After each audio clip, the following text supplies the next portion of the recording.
without eating, without drinking anything, without taking medicine. Allow your physical body to dry out slowly, slowly, slowly, and you must tolerate this suffering.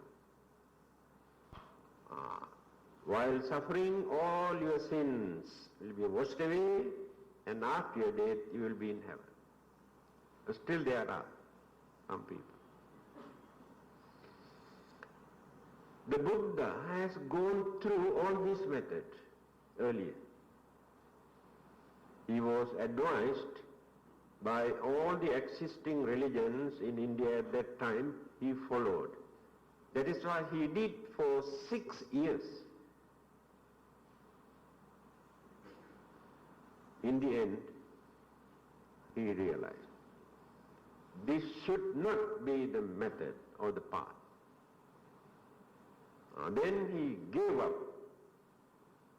all these things and started this development of the mind without torturing the body and the mind, without performing any kinds of rites and ritual, or without worshipping or praying anybody.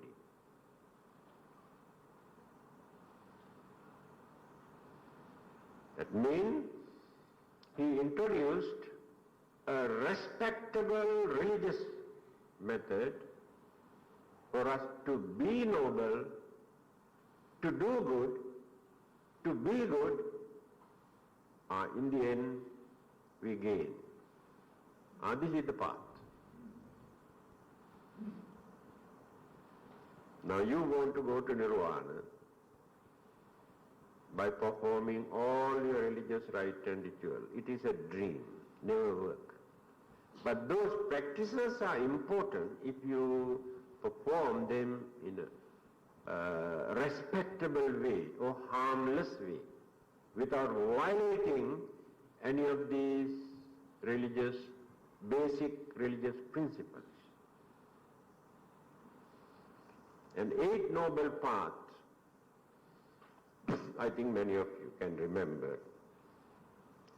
Samma Ditthi, Samma Sankappa, Samma Vacha, Samma Kammanta, Samma Ajiva, Samma Vayama, Samma Sati, Samma Samadhi. 8.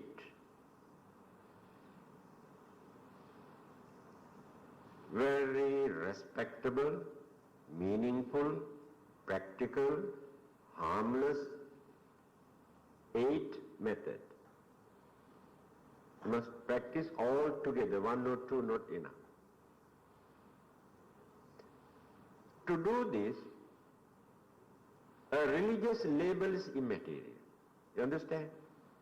Not necessary to tell you whether you are Buddhist or Christian or Hindu or this or that. These are labels.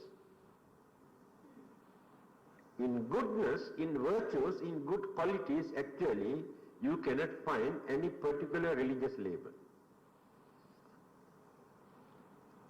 And all these good things that we preach as Buddhism, you cannot find in other religions also, Christianity, Islam and Hinduism.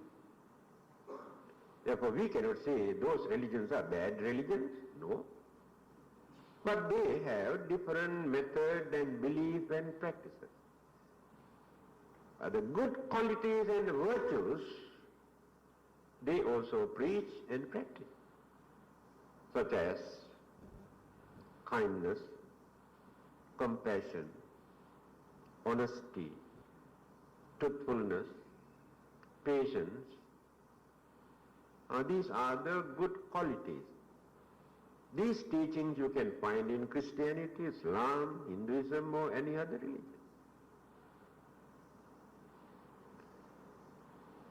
Since the Buddha has proven this method, we introduced this as Buddhism.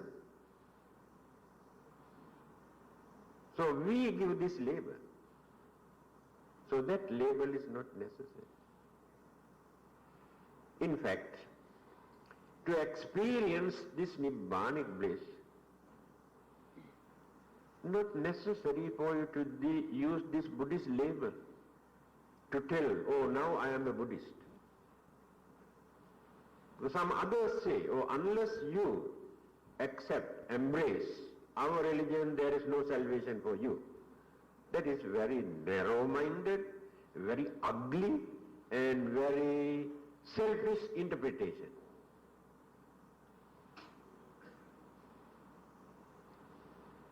To use religious label to go to heaven or to nirvana. What we need, all the good common virtues and the qualities and the mental purity. Take one example, then you can understand this. Say, honesty is the best policy and the most difficult thing for us to practice. When you define this word honesty from the Christian perspective or Hindu or Buddhist or Muslim, can you find any difference? Honesty is honesty. On the other hand, there are many in this world who practice this without using any religious label. They are not belong to any of these religions. But there are good people, cultured, understanding people.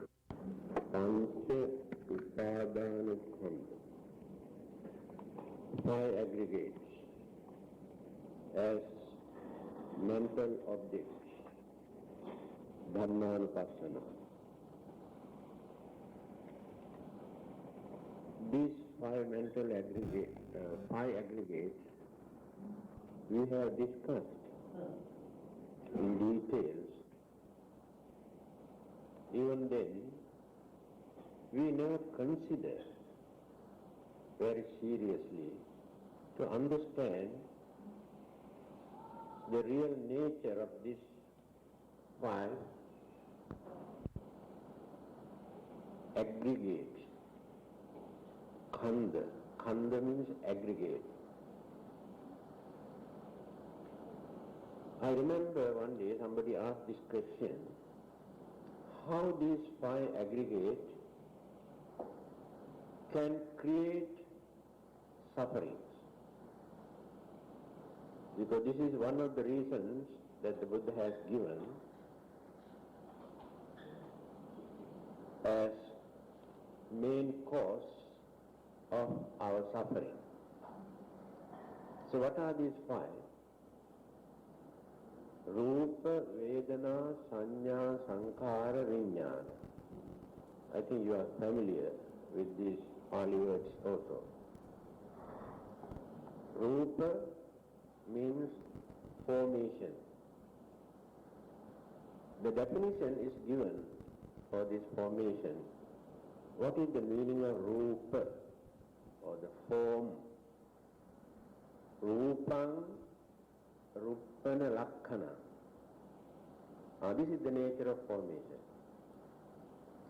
Anything which form or which appear, which exist, tangible or not, the nature of this formation is changes. If no changes, no existence, no formation. Whether it is a life or plant life or any other objects that which we can see, visible or invisible. There are many invisible things. These things must change, otherwise never exist. Then the problems, the worries, disappointments, unhappiness, we create in our mind having seen or experienced. Why changes take place? Why these things cannot remain without changing? This is our ambition. Take for instance, young people like to remain forever without changing their physical appearance, features, complexion. But it is a dream. If they think in that manner, that means they have not realized the nature of formation, existence. Yankinchi samudaya dhammam, sabbantang nirodha dhammam. These are the basic teachings of the Buddha for us to define, to understand. We never consider in that way. We try to analyze or define everything according to our needs and our satisfaction. There is no reality in this way of thinking. All these imaginations are dreams that we create in our mind.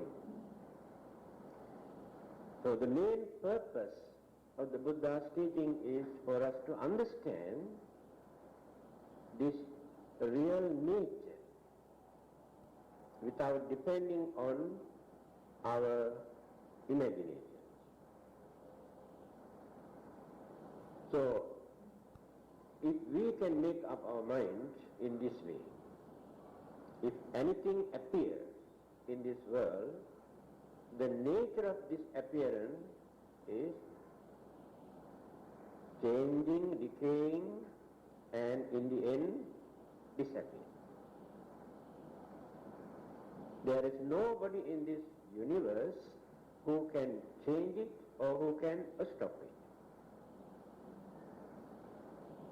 This is the main reason why we create worries and disappointments when changes or disappearance take place.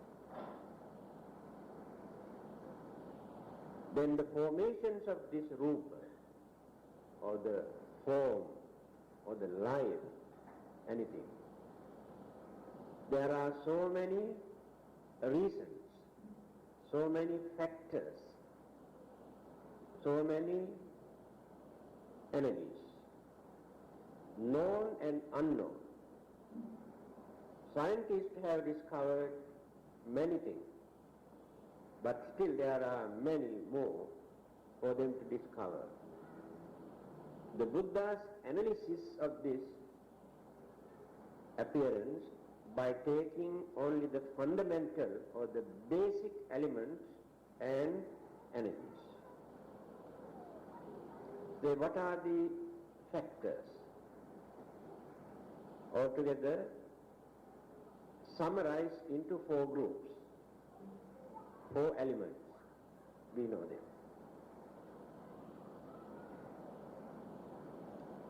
Tangible things we take as solidity.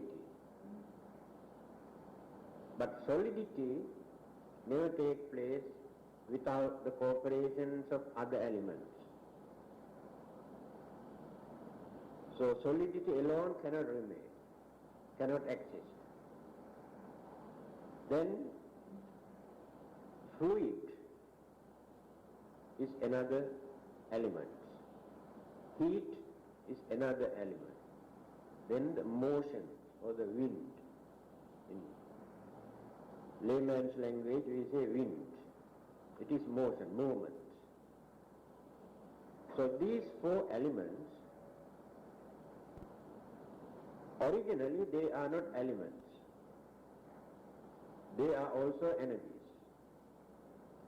Later these energies turn into elements.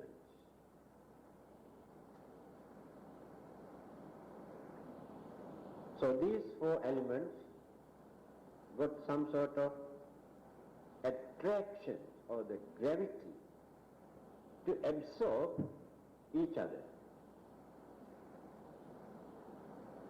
But these elements alone cannot produce a life or even plant life without depending on many other kinds of energies. Those energies are not belong to these four elements.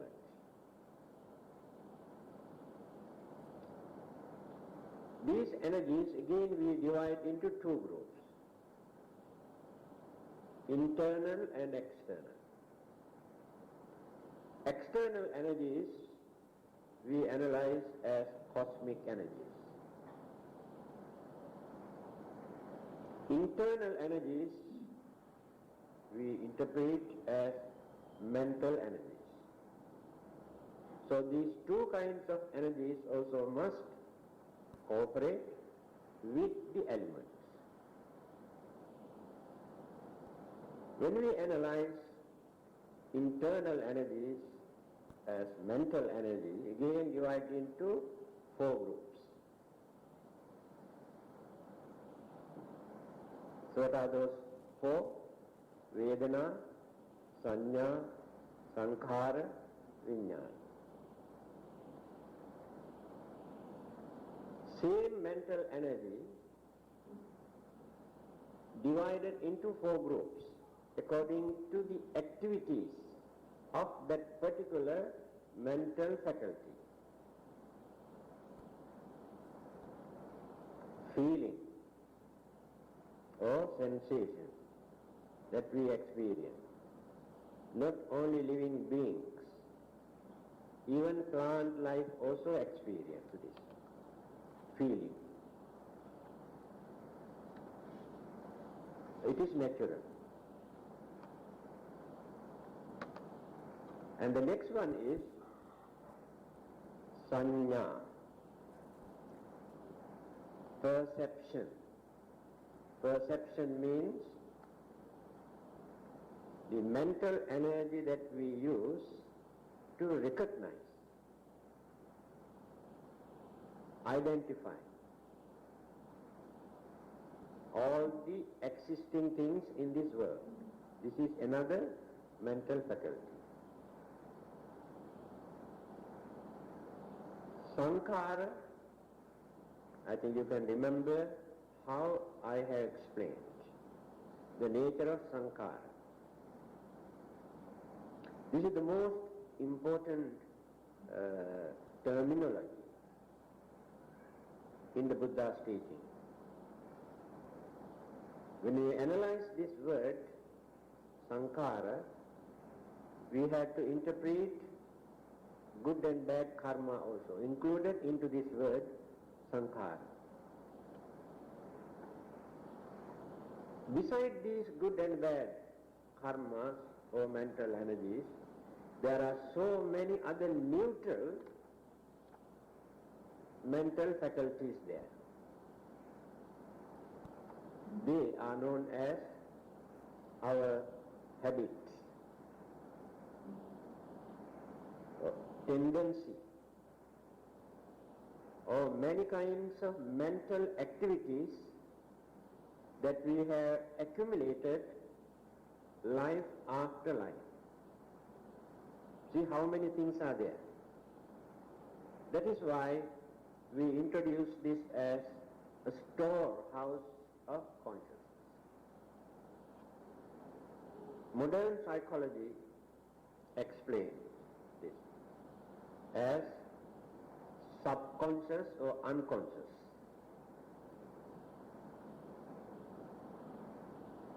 Buddhism directly does not deal with the subconscious or unconscious. Talk about this sankhara, one of the mental faculties which is hidden, submerged, but occasionally influence our normal mind, especially when we sleep.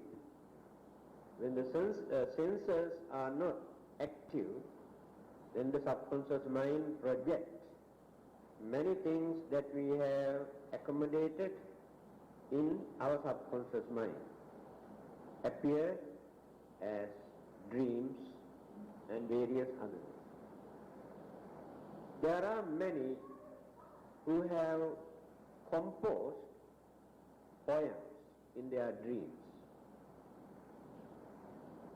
It's a well-known fact. Certain poets have composed very meaningful poems in dreams. That means the subconscious mind projects these ideas. And we also can remember certain things that which appear in dreams.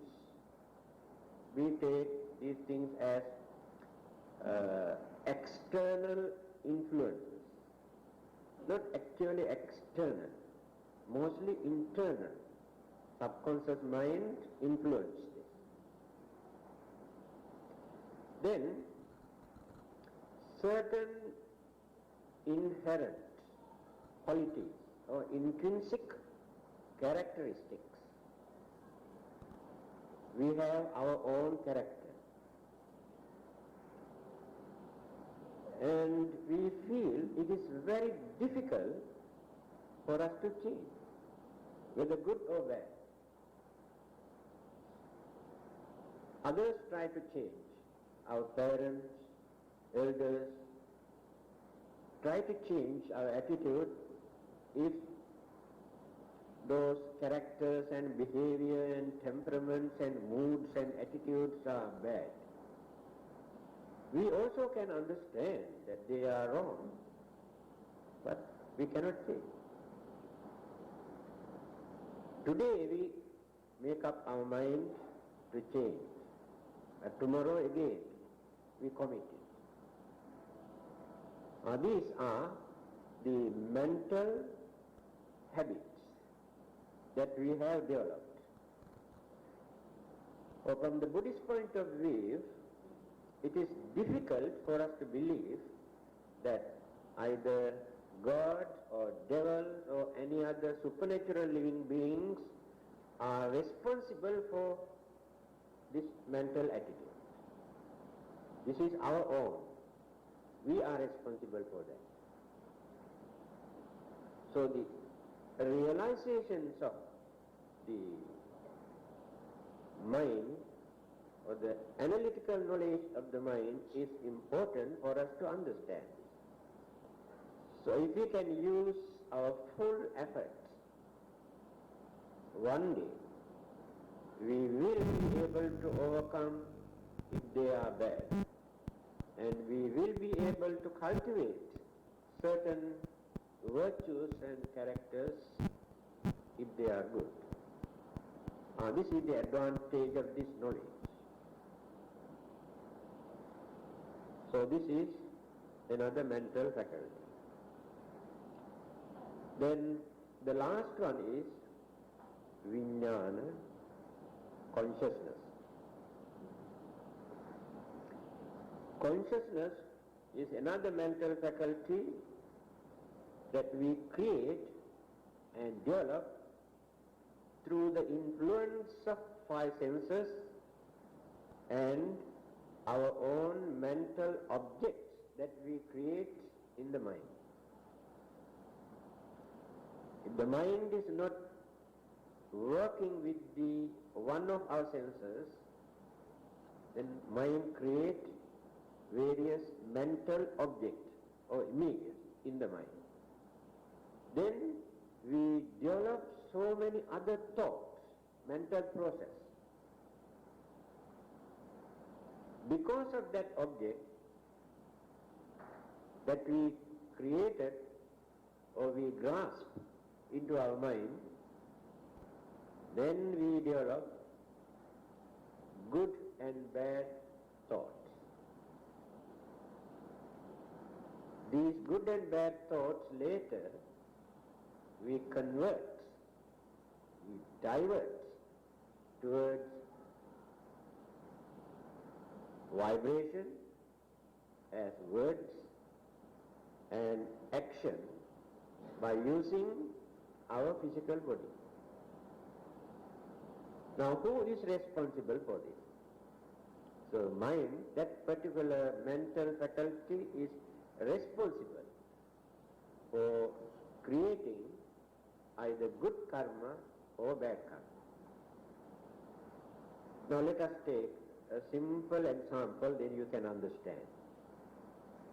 You create your own mental object by thinking of your enemy. As soon as you create this object in your mind, you develop your enmity, anger, hatred, ill will, then go on poisoning, polluting your own mind.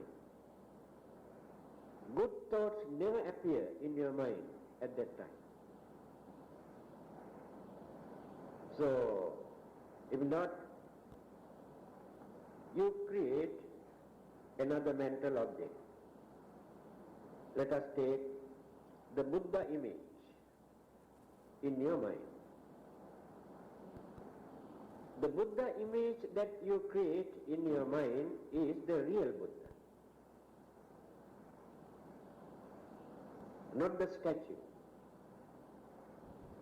Because you create the image of the Buddha in your mind according to your knowledge, understanding,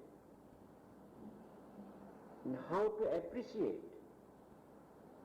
the great qualities and virtues and wisdom and services and compassion the Buddha has cultivated. That is the real image, Buddha image. You create the image as embodiment of the great virtues and wisdom. Ordinary image like this, just to please only our eyes. This image is important for our concentration, meditation. Otherwise, the mind can run here and there. To arrest our mind, you can focus directly toward the image, then calm your mind without allowing other evil thoughts to disturb the mind. But if you are wise, if you can understand, you can create the real Buddha in your mind. Then you can develop so many other great qualities by considering, contemplating, reflecting your mind towards the Buddha. During that period, evil forces have no chance to disturb your mind. This is called the development of the mind. Now you can understand how your own mental objects disturb your own mind, at the same time how this object can calm your mind and develop your mind. So the consciousness that we maintain as one of the mental faculties depend on so many other forces. Just now I mentioned these 6 objects. The object that we grasp through our eyes, nose, mouth, ear and the physical body and the mind. 6 objects. Besides these 6, the other 3 mental faculties just now I mentioned, sensation or feeling and our identification and one of or some of our mental habits influence the mind to develop or to pollute. See how many activities are there in our mind. So this consciousness is more important than the others. Why it is so important? Our next existence or rebirth or the fate of our life depend on this.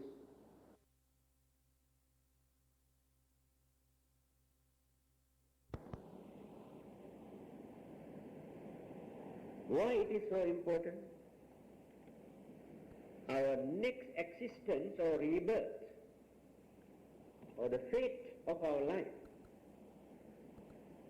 depend on this. Because all the other three mental faculties are not that strong to influence our next life. So whatever we have accumulated into our consciousness at the dying moment, when all these mental energies transmitted, at that time we introduce this as consciousness. And that is the reason why the Buddha has used only this word at that time. Patisandhi Vijnana. That means relinking consciousness. So that particular consciousness is responsible for the next life, formation of our next life, either to become a fortunate or unfortunate one.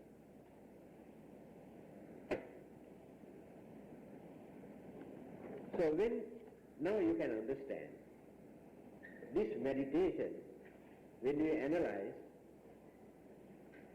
how far we can understand and how to control our mind and how to understand the nature of our mind. Actually, at the moment we do not know anything about our mind. Just create our own imagination according to our needs, our satisfaction, our anxiety. That's all.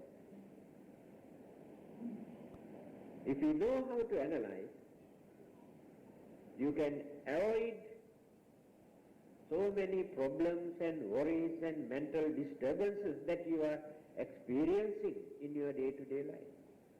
Because you know why these things appear. Why these things are not pleasant or not favorable. And again, why certain things are favorable.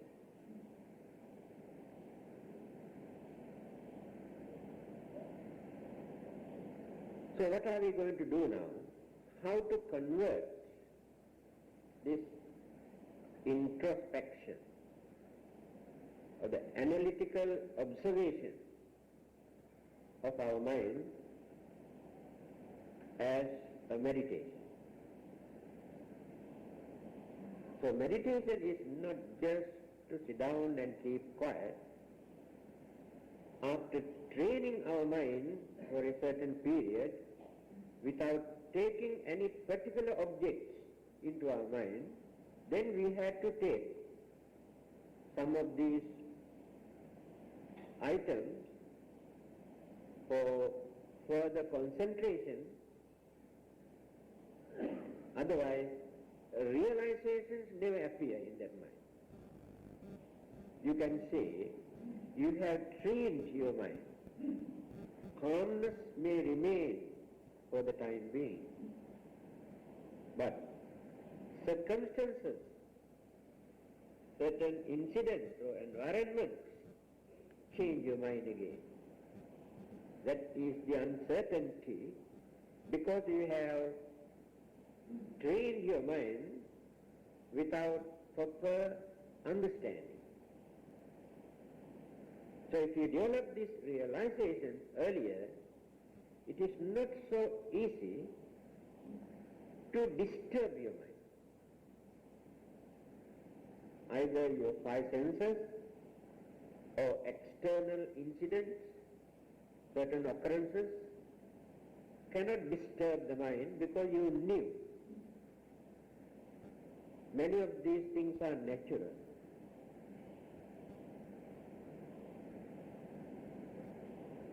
Now this is called real meditation. In this Satipatthana Sutta, as Dhammanupassana, the third item for our meditation, analytical observation of the mental activity.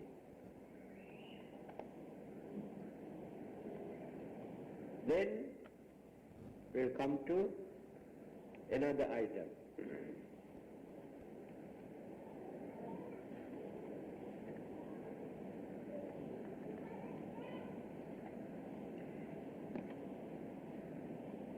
Internal and external sense basis.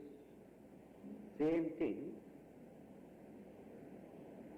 that we take as Chakku, Sota, Ghana, Jiva, Kaya, Mana. 6. Eyes, ear, nose, mouth, body and mental object. 6. These 5 things we take as organs. But these senses or these organs cannot do anything without the influence of the mind. Just like electricity, the mental current must go through these 5 senses. Otherwise we cannot see anything. If the mental current is not working, this eye muscle cannot see any object. And the sound vibration also we cannot catch without mental current. The smell and the taste. When we take our food, we experience a different taste. The taste we cannot experience simply by using our tongue or whatever it may be inside our mouth. The mental current must be there. And the feeling, whatever we touch or embrace, pleasant or unpleasant feeling, experienced by the mind, body cannot experience. But the mental energy that works through the body, we use. Body cannot experience anything. And the mental objects that we create according to our experience. Assume a blind man by birth who has never seen anything in this world, blind and deaf, never heard any sound. But he too got his own mental objects. Then how does he create this picture in his mind, since he has not seen anything or heard anything? That is why I told you earlier, in that subconscious mind, the words that use as sankhara, the mental habits are working, although he is blind or deaf or mad. Madness also never hinders for a person to think. His way of thinking to us is wrong. Wrong means not natural, not normal, because he cannot balance his thoughts, all mix up, muddle up. Then we say he is mad. But he too has his own thoughts, imagination. So we create our mental object without depending on five senses, without using any knowledge what we develop within this lifetime.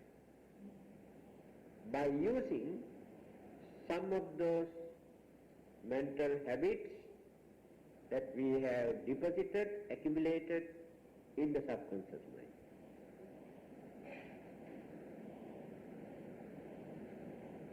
So you can take any of these objects for meditation. If you know how to guard your mind. Now we always complain that we cannot meditate because others disturb us. Various kind of sound, vibration disturb the mind. If we are wise, if you know how to guard our mind, we can take the disturbance as our objects for meditation. Without hating that sound vibration, we must concentrate unbiasedly. I can give a parable. It's not a parable, an incident. A monk who wanted to meditate every night in his temple, disturbed by a girl whose house was so close to his temple. Because every night this girl goes on singing. So the monks could not meditate because of the sound, especially when a man heard the woman's voice, more disturbances take place in the mind. It is natural. So this monk was thinking, because he has no right to go and ask her to stop. She really enjoys her singing. She is not doing any harm to anybody. Then he was thinking what to do now. Whether to go somewhere else. Then the second thought appeared in his mind, why should I go away? I must try to cultivate my mind by concentrating on her singing. Then what he did, without developing hatred or anger towards this sound vibration, without entertaining his emotion, by using this singing, unbiasedly he concentrates on this sound vibration. Then concentrate. He succeeded.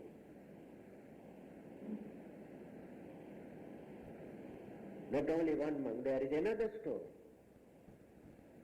60 of them, the monks who were meditating in another place, were disturbed by a group of ladies who always come and do some work. You know, when they work in the paddy field and various estates and some other areas, they, to forget their tiredness and this and that, they start singing. Then very smoothly they can go ahead with their work. They forget the tiredness.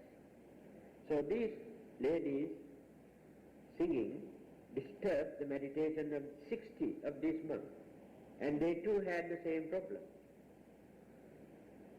Finally they also have done the same thing, concentrated on the sound vibration. A young man who had a girlfriend, by realizing the futility, the impermanency, uncertainty of life,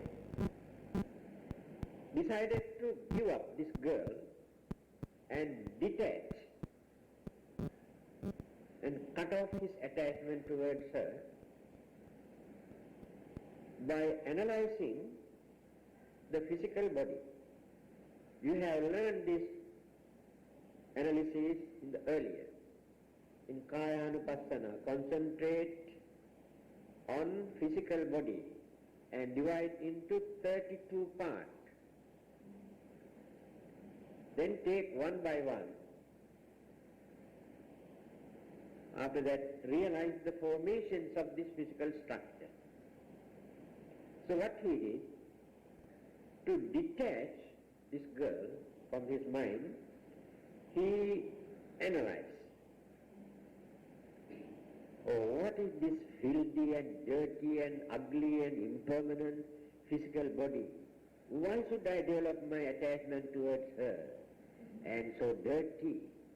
And then the system, the machinery in this physical body, one by one, he analyzed. All these things are impermanent, changeable. Why should I develop my attachment towards her? Went on meditating, but he could not detach. Then he started to think what to do. He had a second thought. So what he did, he beautified her physical body, camouflage, and not camouflage, is created more beautiful, very pretty, attractive, fascinating physical body by concentrating on her features and complexion, enlarge. Instead of reducing his attachment, now he increased. Oh, how nice.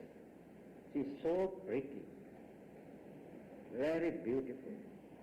I really love her. This is his meditation.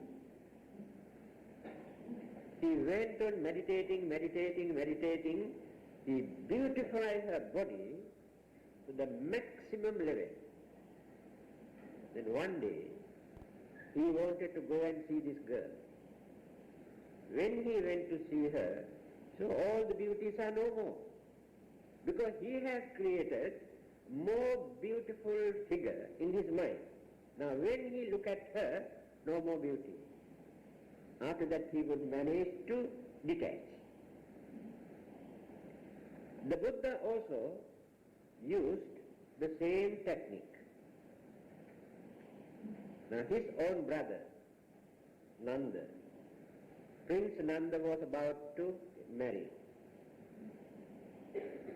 The Buddha found out that this young man's got potential in his mind that he has developed earlier to renounce the worldly life and to attain sainthood, although he is going to get married. After his marriage, definitely he will renounce and create disappointment, some misunderstanding in their family. So having seen this situation, he went to the palace and handed over his begging bowl, but he did not took it back. He allowed him to carry the begging bowl, followed Buddha up to the monastery. After that he asked whether he would like to become a monk. Out of respect, he had no courage to say no. He said yes, just to please the Buddha. But he had no idea of becoming a monk. So he was ordained and asked him to meditate. Every time when he started to meditate, the girlfriends, fiancés, the picture appeared in his mind. Then he complained to the other monks, I am not happy with this way of life. It's a real torture to me. I do not know actually what to do. Just because the Buddha asked whether I would like to become a monk, to please him I said yes, but I don't like this way of life. I don't know what to do now. He complained. When the other monks came and reported to the Buddha, he knew.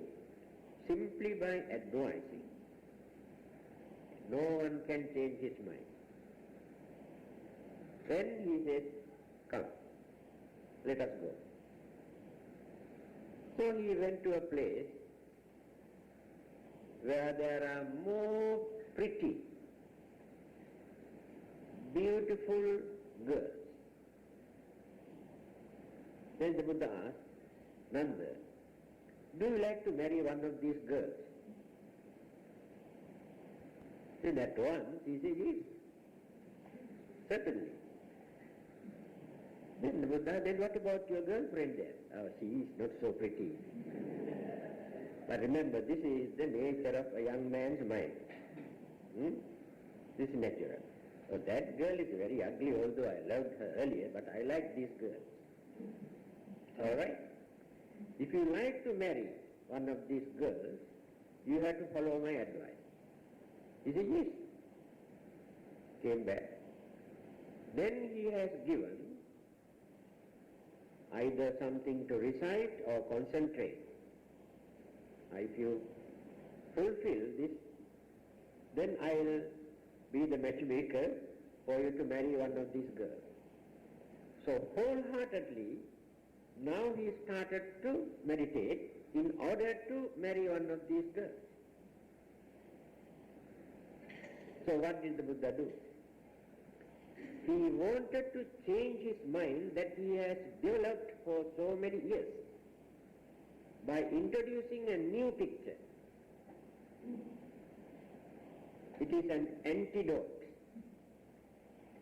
Otherwise, cannot change the mind. Now he has already detached his mind from the first girlfriend. And this is only instant incident.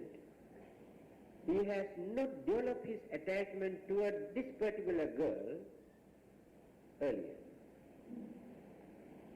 After concentrating on this way, he could manage to cut off his attachment very easily because these things are not penetrated into his mind deeply.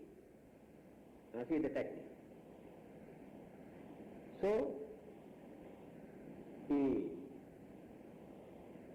realized the Dhamma, came and reported the Buddha. I don't want to get married anybody now. I know the truth. I know the reality. He realized the Dhamma, came and reported the Buddha. I don't want to get married anybody now. I know the truth. I know the reality. I can understand the nature of life. See how he changed his way of life. If Buddha did not interfere, what will happen? In worldly sense, when we analyze this incident, people can say Buddha is very unfair, very cruel, because he has interrupted his marriage. That is our way of thinking. We think only things within one lifetime. We cannot go beyond that. The Buddha wanted to save his life forever. And he also knew that this young man does not. If you are wise, we can take as an object. Concentrate. Take another example. I hope you try. When somebody come and started to scold you, accuse you, by using all the vulgar words, using abusive language, instead of developing anger in your mind, without analyzing the words that he used, all the dirty words, concentrate on sound vibration. Can you do that? Try one day. When another person comes and scolds you, without developing your anger towards that particular person, concentrate on his sound vibration. There was a very clever man who has done this. He was not a Buddhist. Can you remember his name? Who has done this meditation? Very clever man. What is his name? Socrates. He was not a Buddhist. His wife was a very hot-tempered lady. Every day going on nagging and grumbling and accusing and criticizing. This problem is very common amongst philosophers, artists, poets and great thinkers. Wives are not happy with them. Very difficult for them to lead a very happy married life. Do you know the reason? They concentrate very deeply on their work or their philosophy or theory. And they have no time to devote to go and laugh and joke and entertain the wife. So wives are not happy. By nature, the female or the feminine qualities are such, they like to have amusement, entertainment through the five senses because of they are more emotional. Therefore, man must know how to handle a woman. Masculine and feminine, two qualities by nature, they cannot change it. By scolding, threatening, frightening, beating, you cannot change the woman's mentality. You must understand it. They need some sort of something to console their mind. And they need some sort of security. Otherwise, they feel some sort of insecurity feeling. So when they are alone, they develop this emotion. So that is why those great thinkers, philosophers, artists and poets had no chance to lead a happy married life. To them, their way of life is more important. So every day this lady grumble, accuse, scold Socrates. But he never listened to her. So one day this lady was very angry, started to scold him, no reaction, just like scolding to a statue. She was so angry, she got one bucket of water and poured on his head when he was sitting there. So then he opened his mouth and said, yes, I knew this.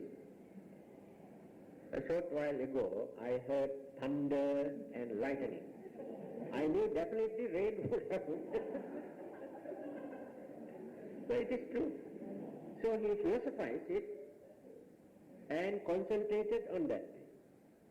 So how nice if you also can settle your family problem by considering in this way. When your wife started to scold you, you philosophize it and analyze in this way.